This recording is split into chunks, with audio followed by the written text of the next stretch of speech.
Welcome to my channel, Veterans Legacy. The words rise like a heartbeat against a backdrop of cold blue sky, the kind of sky that swallows whole stories, whole lives, whole miracles. Today, you're about to witness one. A story not printed in newspapers, not spoken in ceremonies, not celebrated with medals. A story that almost disappeared into thin air at 30,000 feet, along with 164 innocent souls, until one man's past, one name, one forgotten call sign echoed back into the heavens and changed everything. Settle in. Turn up the volume. Because this isn't just a story, it's a legacy. The aircraft was 6 hours into a transatlantic flight, slicing through the quiet layers of the jet stream like a silver arrow. Passengers slept under thin blankets, cabin lights dimmed to a soft amber glow. The world below was pitch black ocean. In row 14, seat C, sat a quiet man with frost-gray hair and a jaw that seemed carved from the same granite as the Rockies. His name, printed plainly on the boarding pass tucked into the seat pocket, was Daniel Rourke. To the passengers around him, he was just another traveler, polite, calm, carrying the slight stiffness of age and the faint scars of memories that had been locked away long before any of them were born. They didn't know the truth. They didn't know that years ago, the skies themselves had once trembled when they heard his call sign. They didn't know that Daniel Rourke had once been Falcon 6, one of the most precise and unshakable tactical pilots ever to sit behind the throttle of an American fighter jet. And they certainly didn't know that, tonight, the sky would need him again. It started with a tremor. A shudder that ran through the skeleton of the aircraft, so slight that most passengers didn't wake. Daniel did. His eyes snapped open instantly. Not because he was afraid, but because he recognized the feeling. Something wasn't right. Something mechanical. Something dangerous. 3 seconds later, the cabin speakers crackled. "Ladies and gentlemen, this is your captain. We're experiencing a minor issue with one of our control systems. Nothing to worry about, but we'll be making a precautionary diversion." The captain's voice was steady, but Daniel heard the truth hiding inside it. Panic, strain, calculation. The kind that comes when a pilot realizes his aircraft is no longer listening to him. Daniel unbuckled his seatbelt. He moved with the instinctive confidence of a man who had once walked across flight decks with engines roaring around him. He approached the front of the cabin and quietly showed the lead flight attendant the small worn card he always carried, his retired Air Force credentials. "I need to speak to the captain. Now." Something in his tone, steady, cold, absolute, made her nod. Seconds later, the door opened, and Daniel stepped inside the cockpit. Smoke curled faintly from the co-pilot's console. The captain was sweating, pulling hard against a frozen yoke. Warning alarms flashed violently across the screens. "We lost partial control of the left aileron," the captain said breathlessly. "And our communications just dropped to low frequency only. We can't." "I know," Daniel said softly, placing a hand on the man's shoulder. "Step aside." The captain froze. "I'm sorry. Who are you?" Daniel looked out the windshield, where the night sky stretched into forever. He hadn't touched a flight stick in years. He had sworn he never would again. "I'm someone who's done this before," he said. "Many times." The captain hesitated, then nodded, sliding aside. Daniel sat. The moment he gripped the yoke, the cockpit seemed to breathe again. His muscles remembered the weight.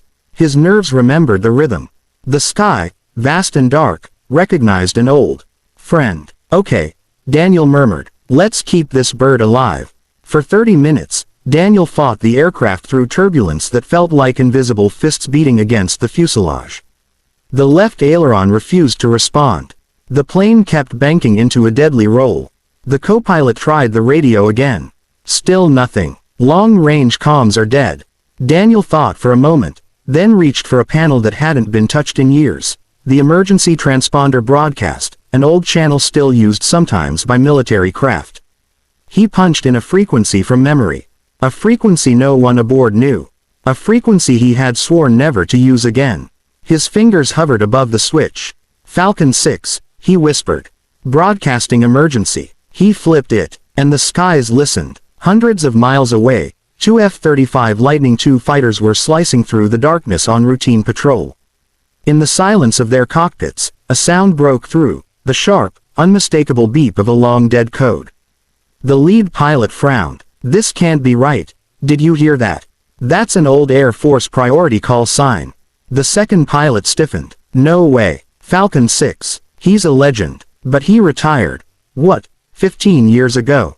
The signal pinged again. We're in trouble, boys. The pilots exchanged a look that cut clean through their visors. I don't care how old he is, the squadron leader said. If Falcon 6 needs us, we go. They banked sharply, engines roaring like thunder, streaking across the sky towards the struggling passenger aircraft. Back in the cockpit, Daniel guided the plane through violent air pockets. He could feel the aircraft resisting like a wounded animal. The captain spoke urgently. We're losing altitude. We have maybe 15 minutes before we're in the water. Not if help arrives first, Daniel said. The co-pilot glanced out the window, and gasped. Sir, you're going to want to see this. Daniel looked. Out of the darkness, two F-35s emerged side by side, their wingtips glinting under the moonlight. Like guardian angels forged from steel. Like ghosts from his past. They slid up alongside the cockpit windows until Daniel could see their helmets.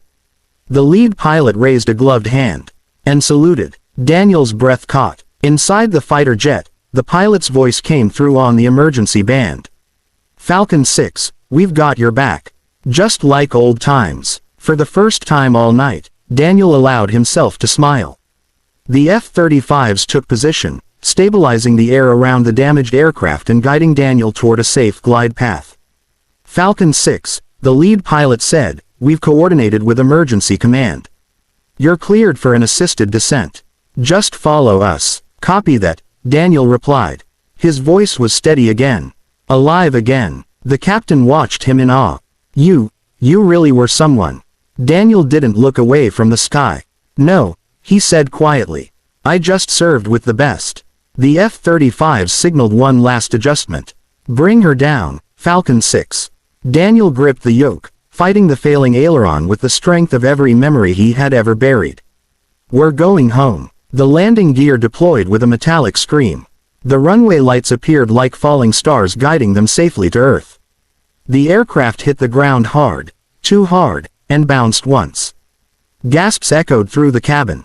Daniel steadied the yoke. Hold together, girl, he whispered. The plane slammed down again. Shrieked, skidded. Sparks flew in a long trail of orange fire. And then, silence. Just the low whine of slowing engines. They were alive, all of them, every single soul on that aircraft. 164 heartbeats saved by one man who had once sworn he would never fly again. Behind them, the two F-35s roared overhead in a farewell pass, wingtips dipping in the unmistakable gesture of military respect. A salute from one generation to another. When the passengers finally stepped off the aircraft, many were crying. Some were praying. Some couldn't speak at all. Daniel lingered at the door. One child, a girl no older than 8, looked up at him with wide eyes. You saved us, she whispered. Daniel knelt gently. No, he said softly. I just helped the sky remember who it was. She didn't understand, but she hugged him anyway. And Daniel, Falcon 6, closed his eyes and held her, letting the last pieces of a past he had carried alone finally drift away. Outside, reporters swarmed. Cameras flashing, everyone demanding answers. Who was the man who landed the plane? Is it true he used a military code? How did he know what to do? Daniel stepped past them quietly, refusing interviews, refusing attention, refusing fame. Heroes never chase spotlights. They walk away from them. But as he reached the airport exit, he heard footsteps behind him. He turned. The two F-35 pilots stood there, helmets tucked under their arms. They saluted him. Falcon 6, the leader said softly. It was an honor. Daniel's eyes glimmered. No, he replied. The honor was mine. The sky, she trusted us again. He clasped their shoulders, strong, proud, grateful. Then he walked out into the night. Just a quiet man again. Just a traveler. But a traveler who had saved 164 lives at 30,000 feet. And whose call sign had awakened legends out of the clouds. Thank you for watching this emotional and cinematic story on Veterans Legacy. If this story moved you, if it made you feel the weight of courage, of sacrifice, of unseen heroes, make sure to like, comment, and subscribe. Your support helps keep these stories alive, stories of those who served, those who sacrificed, and those whose legacies still guard our skies.